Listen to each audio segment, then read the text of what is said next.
Good morning, you beautiful people. I hope you guys are having a wonderful day today. Today, PC and Xbox players finally got the new Gauntlet mode here in Black Ops 4 and starting here in Voyage of Despair. And I can honestly say, I really like this game mode. I think this is incredibly fun, and I am so incredibly happy that they chose Voyage of Despair as their first map. I think Voyage of Despair is incredibly underrated, and this is going to get a lot more people playing Voyage of Despair, especially with all of the challenges and exploring the map and how it relates and all that sort of good stuff. So let's dive right into it.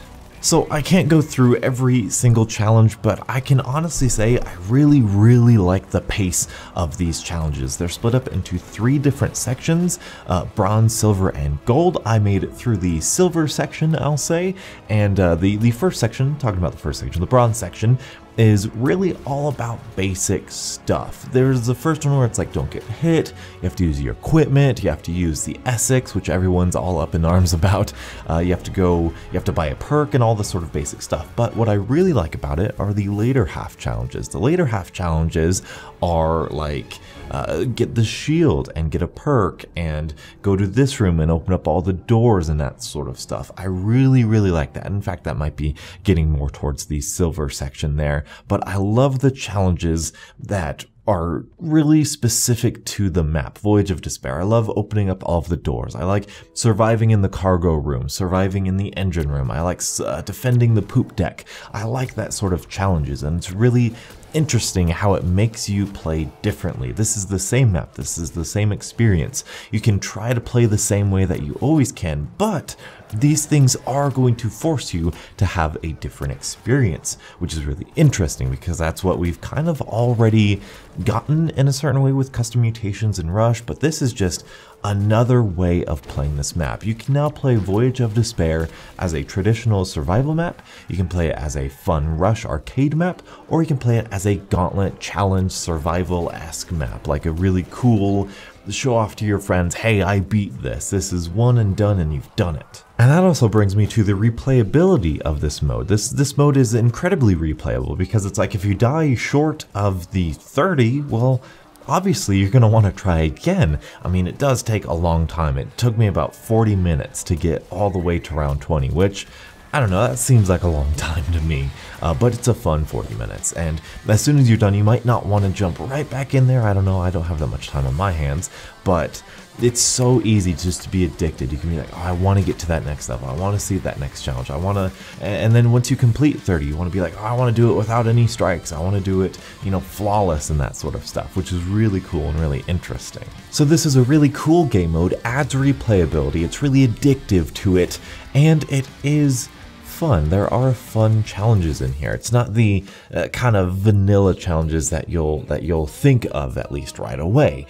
And there are some interesting ones like don't use your perks, don't use a pack-punched weapon, use this weapon only, which I feel like they could be a little bit more creative, but it's actually pretty cool. I love defending the cargo with the water in there. It's so cool, it's so atmospheric, it's at a perfect level because the rounds that they do these on, it's still a zombie progressed round, so they have to be really mindful of what challenges they're going to do on which round, which is really cool, and I love the balance of it. I never felt like a challenge was undoable. I really didn't know how to do the Stoker challenge in the engine room because once they all saw me, they all threw their like 100% accurate fireballs at me, so I kind of got overwhelmed there, but that was like the first beginning of the gold challenges, which are the really difficult challenges. So I never felt like any of them were too difficult, but keeping in mind I didn't do the last 10 of them because I failed, which is kind of ironic to say.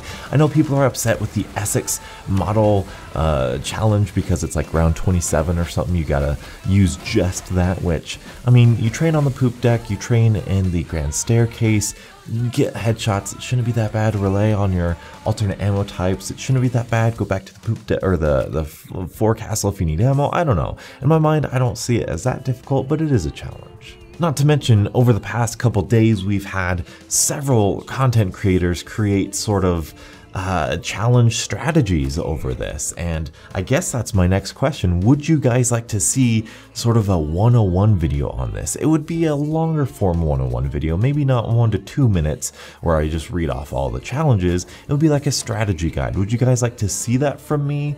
Or is that kind of something you're not interested in and you're more interested in the vanilla zombies? I don't know. Let me know your guys' thoughts. I really hope that they create these gauntlets for the other maps as well. I think these could be such a really interesting take. I would love to have these for the different maps, because there's so many map specific things that you can do for each of these maps. Dead of the Night, Blood of the Dead, oh man, so many cool things, so many cool ideas to have in all of these maps. Really fun idea. I love this. Forever ago, when we were talking about custom mutations and callings and factions, we were talking about, oh man, they can do so many different challenges for the map. You can be like, survive this many rounds without perks, survive this rounds, or kill this many boss zombies, or whatever the case may be. We were brainstorming ideas of how they can introduce a challenge or a calling or a faction, and this is kind of it.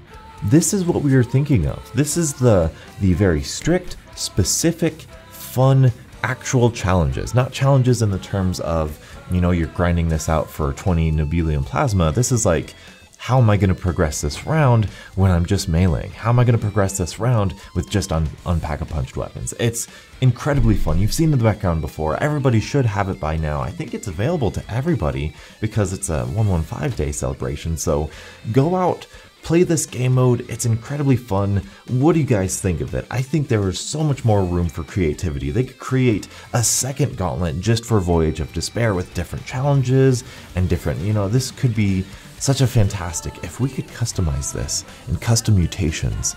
Ooh, there's an idea. Create your own challenges and custom mutations and then send them to your friends and just, oh, that would be cool. That would be really cool. So those are my thoughts. Tell me your guys' thoughts on the new Gauntlet game mode. Have you played it, not played it? What are you excited about? What do you like? What do you not like?